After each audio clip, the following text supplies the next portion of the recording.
ગુજરાત રાજ્યના આરોગ્ય મંત્રીનું મોટું નિવેદન. રાજ્યમાં શંકાસ્પદ ચાંદીપુરા વાયરસ અંગે કરવામાં આવેલ માર્ગદર્શિકા. તાવવાળા બાળકોને અન્ય લક્ષણોની ચિંતા કર્યા વિના જિલ્લા હોસ્પિટલમાં ખસેડવા પડશે. પુણે લેબના 7 રિપોર્ટમાંથી ચાંદીપુરાના 2 રિપોર્ટ પોઝિટિવ આવ્યા છે. ગુજરાતના તમામ ગામડાઓમાં દવા અને સ્પ્રેનું વિતરણ કરવામાં આવશે. તેનો ઉપયોગ શાળાઓ અને આંગણવાડીઓમાં પણ થશે તથા દરેક ગામડાઓમાં જ્યાં કાચા મકાનો હોય, ઉકરડા હોય, અવાવરૂ જગ્યાઓ હોય ત્યાં સ્પ્રે દ્વારા છંટકાવ કરવા પણ આદેશ આપવામાં આવ્યા છે. આરોગ્ય મંત્રીએ હિંમતનગર સિવિલ હોસ્પિટલના વોર્ડની સમીક્ષા કરી હતી અને એડમિટ દર્દીઓ સાથે વાતચીત કરી હતી. ગામડા લેવલે જોવાનું રહ્યું કે આરોગ્ય મંત્રીના જણાવ્યા પ્રમાણે સ્પ્રે ડસ્ટિંગ વગેરે કરવામાં આવશે કે પછી કેમ. રિપોર્ટર આશિષ નાઈ, બાયડ. માં તો વાયરસ ચેપી હતો અને એ ચેપના કારણે ખૂબ બધો ભયનો માહોલ અને હકીકતમાં ખૂબ પેન્ડેમિક હતું. પરંતુ આ જે ચાંદીપુરમ વાયરસની વાત થઈ રહી છે, હજુ પણ એમાં ચાંદીપુરમના કારણે તમામ ગુજરાતમાં આવતા કેસ સસ્પેક્ટેડ તરીકે આપણે ટ્રીટ કર્યા છે, પરંતુ ચાંદીપુરમના કારણે જ થાય એવું નથી. એન્સેફેલાઇટિસમાં બીજા કારણોસર પણ આ પ્રકારના તાવ, ખેંચ આવવી, ઝાડા ઉલટી થવી એવું શક્ય છે. આપણા ત્યાં અત્યાર સુધીમાં જે ટોટલ 7 ટેસ્ટ માટે મોકલ્યા હતા, 7ના રિઝલ્ટ આવ્યા છે. રિઝલ્ટ ટેસ્ટિંગ માટે તો વધારે મોકલ્યા હતા પુના, પણ 7માંથી 6 નેગેટિવ છે ને એક જ ચાંદીપુરમ કન્ફર્મ થયો છે. એટલે ચાંદીપુરમના કારણે જ આ પ્રકારના લક્ષણો ધરાવતો તાવ નાના બાળકોમાં આવે છે કહેવું વધારે પડતું છે. પરંતુ એન્સેફેલાઇટિસમાં તમામ પ્રકારની જે એડવાઇઝરી કે કોમન એડવાઇઝરી, જેમ સિમ્પ્ટોમેટિક કોરોનામાં પણ ટ્રીટમેન્ટ થતી હતી, એ જ રીતે આમાં પણ સિમ્પ્ટોમેટિક ટ્રીટમેન્ટ આપણે કરવાની રહે છે. તાવ હોય, ખેંચ છે કે મગજ ઉપર સોજો આવે, ઝાડા ઉલટી થાય, તો જે પ્રકારના લક્ષણો દેખાય એ પ્રકારની ટ્રીટમેન્ટ આમાં કરવાની રહે છે.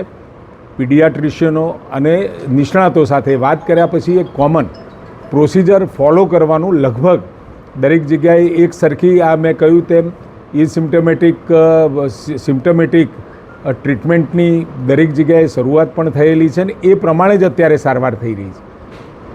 અને હિંમતનગરની અંદર આપણી GAMERSમાં લગભગ 14 કેસો અત્યાર સુધીમાં એડમિટ થયા છે, જેમાં 6ના ડેથ થયા છે. અત્યારે 7 દાખલ છે અને એકને ડિસ્ચાર્જ પણ આપણે કર્યું છે. અને આજે મેં જે જોયું એ પ્રમાણે 3 બાળકો સ્ટેબલ છે અને 3 બાળકો PICUમાં છે.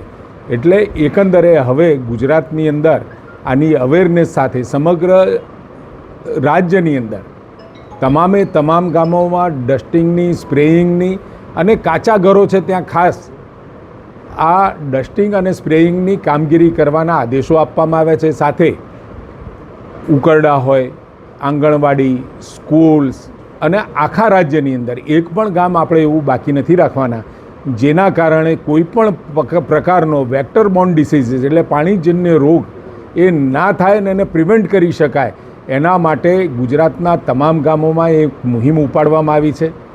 સાબરકાંઠા અને જે 23 તાલુકાઓમાં આપણને જોવા મળ્યું છે ત્યાં આગળ આપણે પહેલી કામગીરી કરીએ છીએ.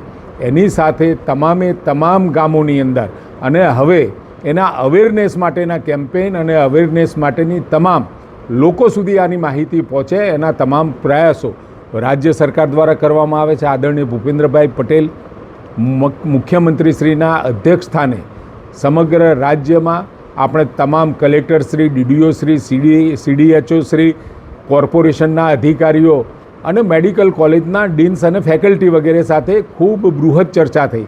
એના પછી મેં તજજ્ઞો સાથે પણ મિટિંગ કરી વિડીયો કોન્ફરન્સથી, અને જે પ્રમાણે આખી પ્રોસિજર નક્કી કરવામાં આવી ટ્રીટમેન્ટની, એ પ્રમાણે હવે ટ્રીટમેન્ટ દરેક જગ્યાએ સુનિશ્ચિત, આમ તો લગભગ દરેક જગ્યાએ એ જ પ્રમાણે થતી હતી, પણ એ સુનિશ્ચિત કરવાનું પણ આપણે નક્કી કર્યું છે. સેમ્પલ પરીક્ષણ ગુજરાતમાં ક્યારથી શરૂ થશે?